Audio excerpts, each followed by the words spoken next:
Hello people and welcome back to yet another oddball video of mine. In this particular video we are going to be exploring the prospects of attaching a cooler from a different graphics card to a, well, separate graphics card. Basically we're going to take two cards and slap them together. The cooler from one and the processor from another. Now you may wonder, what the f are you doing here? Like, this is stupid. Stop it. Stop it. Just stop it. But here's the thing. The 970 I started with is not great. It's the EVGA SSC ACX2, and the ACX2 cooling solution isn't exactly stellar to begin with. And then the fact that they just put fans in there that fails very rapidly, at least mine did, doesn't really help. So I had to replace them with spare fans, but they didn't provide as much airflow, so the thing has been overheating a lot. So I decided I had an old, what is that, a 570? Yeah, 570.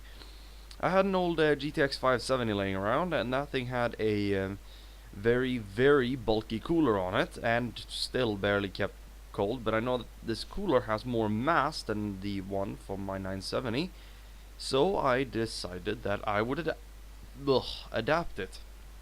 Also, the fans aren't completely worn out. Now, the end result is a bit wonky. It's not quite aligned properly, but who cares? It works, and that's all it needs to do. You must excuse me, I'm quite tired while recording this voiceover. Several weeks, actually about a week and a half after I recorded all the footage is when I'm recording this voiceover. So yeah, that's what's gonna be happening. We're gonna be modifying the plate that sits over the main PCB to contact the VRAMs, and you're gonna see the solutions for all the things, all the problems we find in the video. We're also gonna be doing a sanding segment, again sped up most of this. So yeah, have a good one. Alright, so yeah, the intro is complete, yeah, and now we have another couple of minutes for me to describe what the hell is going on in this particular clip. You see, in this clip, now all of these are in chronological order, nothing is out of place here. I have, however, sped the crap out of this because it was so long I couldn't stand looking at it myself, and I have edited out bits that were just completely worthless, so don't worry about that. But in this particular clip, I am rearranging the connectors on this cooler block, because the three fans that were hooked up to this thing were originally on two separate connectors. Two of the fans were hooked up to one connector, and one was hooked up to a separate one. I don't know why they did it that way, but whatever. I just have one connector on my 970 card, so I decided I'd hook them all together to the same pin, to the same connectors, to the same one connector. And it worked fine. It works fine now in hindsight. I have nice fan control, and all the fans are revving as they should. No shorts. So yeah, and the cooler works fantastic, by the way. I'm gonna give you some thermals here at the end of the video. Not entirely sure how I'm gonna splice that in, but I'll figure that out. Don't you worry about it. So yeah, now here I'm working with my soldering iron. I'm gonna give a course on soldering later, or crash course I suppose, the basics for the newbie beginner. In this particular video I am actually using one of my new toys, my absolutely favorite so far, my butane powered soldering iron. I absolutely love that damn thing. It's a Rymax, so it's sort of an off-brand thing, but it doesn't matter. Yeah. Anyway. So now you may notice that I'm you probably don't notice anything because it's so highly sped up. It's sped up 6 times. Anyway, what's more important is what's going on here is that I'm using this heat from the soldering iron to soften up the plastic around the wire, something you might want to do as well. And then I'm just using a scalpel to poke the plastic out of the way. You know, just pull it off, because that way I don't have to deal with the installation being in the way. A very helpful tip. Works for most wires. Doesn't work when things start getting really big, like you know, 1 millimeter or just shy of that. But anything below, and it really should be fine. And the really thin wires like this, and it works wonders. Oh my goodness, my head. So yeah, if you want to know how this entire process goes, you have to keep watching. I'm gonna throw in some music whenever there's a dead zone of me not talking, so just so you know about that. All the music in this video, by the way, are gonna be by Galderia, yet again, because it's the... Now, when sanding a surface such as the bottom end of a heatsink, it's very important that you have a flat surface underneath your sandpaper. Otherwise, you're going to end up with a wonky surface that just isn't gonna transfer heat very well. Now, as I probably already explained, and probably is going to explain later in the video, the only important bit is really getting rid of all the coarsest, roughest bits and getting it decently flat. So, being super careful here and getting it up to, I don't know, 2000 grit, that's way overkill. Unless you're planning on having no thermal compound at all in between the heatsink and the CPU, or processing unit, polishing the surfaces to a mirror finish and getting them dead flat really isn't critical. Just get them flat enough that there's more or less homogeneous and that there's no deep scratches in them. That's about it. Alright, so in this particular part of the clip we have gotten to the point where we're gonna start making the main plate, as I call it, that sits on top of the graphics card and contacts the VRAMs and helps, dissipate their heat a little bit. We are at the point where we're gonna have to make some alterations to that to make it fit the new cooler we're gonna throw on here. And as such, I have decided that I'm gonna mute this part and speed up what I'm actually gonna use, and then I'm gonna cut out the rest. Now, in essence, what I'm doing here is I'm using a set of calipers. If you don't know how to use a calipers, they're basically they're a very useful tool. Let's put it that. Google calipers. They're a delicious layout tool. They're wonderful for taking measurements, and yeah, I got a set for Christmas one year and I have used them extensively. Now, what's very important here is that you lay out your work properly and that you double, triple, quadruple, double check everything. Because lay out once, cut once. Or actually you should do one round of layout work and cut things out once, and you should measure 1,000,000 times before you do any layout work. Measure twice, cut once, and don't fuck it up, essentially. Now, I have at this point merged all of the video footage where I do all the cutting and such, but it's so bad and so boring to watch. All I do is make a few cuts with the Dremel, which, by the way, I end up omitting halfway through, and I just sort of, go for the file because it's faster. Yeah. So, in essence, what I'm doing is I'm embiggening the mounting hole a little bit. And that's it. That's it. Yeah.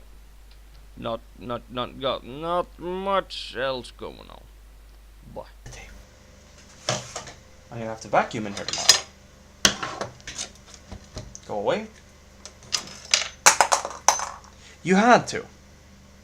You fucking had to. There was just no other choice. They had to fly across the dimensions one last time.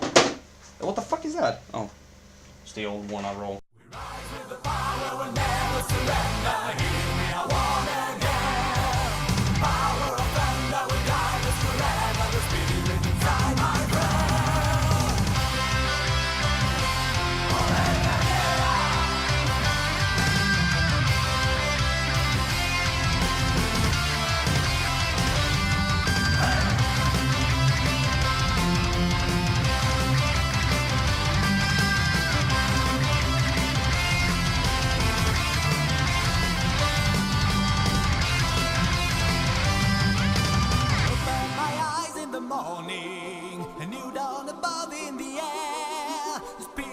Freedom is everywhere, the feeling grows stronger within.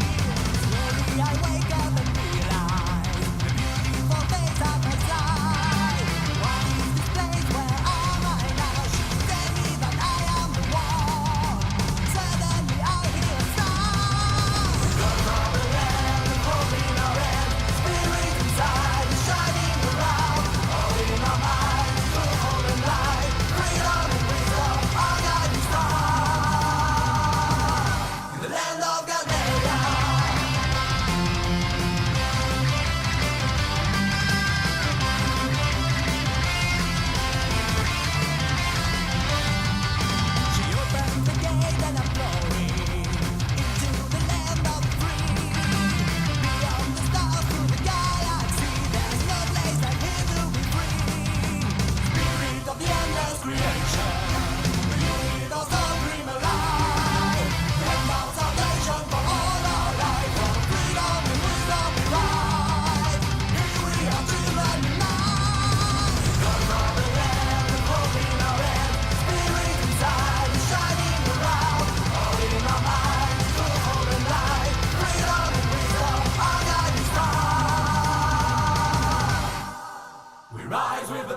power will never surrender. Here we are one again. The power of thunder will guide us forever. The spirit inside, my friend. We rise with the power will never surrender. Here we are one again.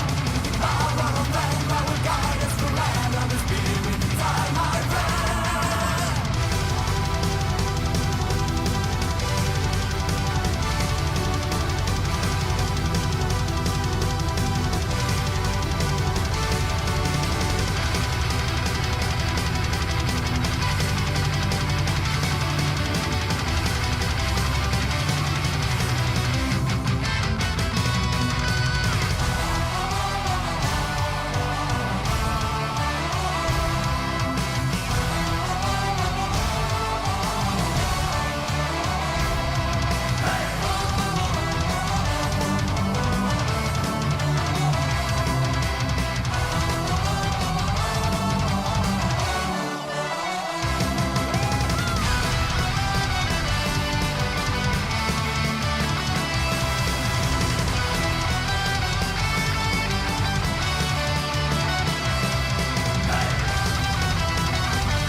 Alright, so let's take a look at those clock results here. Now, this is my base clock that I'm running, or rather my overclock that I'm running. It seems to be running stable most of the time. There's the occasional like graphic engine reset, but it's not actually the drivers resetting, it's the game engine for most games, for some games that seem to be resetting occasionally. Now, this clock means that, as you can see, it shouldn't really be 1500, but actually it is 1505 MHz when this thing's under full load. Now, the base max clock for this 970, this is a GTX 970, should be around 1360 something, but yeah, I've overclocked it a little bit. Now, keep in mind, the MSI boost clock is a little bit higher than that, and then I threw on 75 MHz on top of that, and also threw 30 MHz on the VRAM, which doesn't do an awful lot, but it does something. I also gave it a bit more core voltage, because that meant that it would stop, or that would basically unchoke the frequency. It's now all of a sudden allowed to go up to 1505 MHz rather than being stuck at like, what, 1460, like kept getting stuck at. So I'm going to put this aside here, and you can note that the idle temp is 28C. And if I do something like that, it doesn't care. It doesn't give a flying fuck about that. Okay, so we're gonna put this aside. Where's the K-boost? There it is. No combustion, not K-boost. Alright, now I have a memory burner selected here because it's the only way I can get the frequency to max out on the card and to get the GPU core to full load. Because for some reason the Furry Taurus just simply doesn't load up the GPU properly. So I'm running the 3000 megahertz memory burner instead. I'm gonna run a tessellation burner, so I'm actually gonna check this real quick here, see if that loads up the... Yes, it does, but it doesn't load up the GPU. Look at that, 70% load. Holy crap. But yeah, as I said, 1505, yeah, you can see that it's pretty high clock there. And the temp isn't really going up much. So what we're going to do here is we're going to go back to the mem burner. Note I have maxed this out to my screen resolution. Yes, you want to max this to screen resolution and not go above that because it's going to cause glitches. And anti-aliasing is maxed out. So let's do this. Let's do a mem burner. 34C at the start of the, once I click the button, 1100 megahertz or 1189. And it clicked up to 1505 megahertz. Temperature slowly going up. As I'm just showing you the voltages and such so you can see what's going on. We can take a look at the power curve. The power is only running at 87, we're going to call it 90% to round up a little bit. The GPU usage is 99%, front buzz is 95, fan speed is currently ramping up, it's my own fan curve, so, yeah, alright. I'm gonna put that out of the way, and we're gonna let this run for about 900 seconds, that's 15 minutes, if I'm not mistaken. I think it is. Hang on. I think, phone, come on. Yeah, that's 900. We're gonna let this run for about 900 seconds, and then I'll be back. Now, where was that pause button? Ah. Alright, this test went basically nowhere other than to prove that this works, because this thing has been laying at 58 degrees Celsius for, well, what? It's everything short of the first 30 seconds of the test? Yeah, so yeah, we're gonna stop that right there, like, yeah. But it's like, you can look at this. It's been hovering around 40 to 50 FPS the entire time, and the memory load, look at the load is actually filled, it's filled up the buffer now. There's no longer 3000 megabytes, it's 4000, and it's maxed out. No thermal throttle. None. The worst part is I can't clock up the card anymore because it's unstable above that. Oh well. I might be able to pull like 80 megahertz out of it. I might be able to pull a little bit more memory clock out of it, I'm not sure. I have to test that. But yeah, so far, even with a quite a heavy overclock on this thing, it's running fine with that cooler. And in fact, look at that, the temperature's dropping. What the fuck? Oh well. I suppose that's about all we can ask for, really. Let's see if it'll run a benchmark. if you'll run one of these things as a benchmark or not. Oh, would you look at that? Yeah. Full load and everything. Yeah, look at that. Let's run this benchmark. I'll be right back. Alright, the test finished with this score. I have no idea what any of this is supposed to mean. So, I don't know if this is a good score or not. But to me, I think this is pretty good considering this 970 was basically had one foot in the grave. So yeah. I personally say this is pretty good, but, you know, I'm no expert. Alright, so I guess that's conclusive right there. Or as conclusive as it's gonna get. Yeah. Guess that would be the end of the video. Goodbye then.